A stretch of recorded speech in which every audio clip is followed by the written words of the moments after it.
تسببت وفاة اليوتيوبر عزيز الأحمد حالة كبيرة من الحزن بين جمهور السوشيال ميديا، واللي تعلق بمواقفه المختلفة وسكتشاته الكوميدية.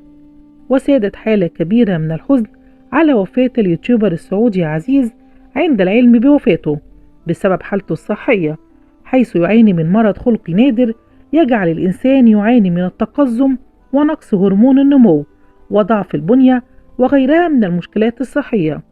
بالإضافة لأن هذا المرض لا تتمكن خطورته في الأعراض فقط، بل هو مرض مزمن لا يوجد له علاج نهائي، بل توجد بعض الأدوية التي تساعد المريض في التعايش.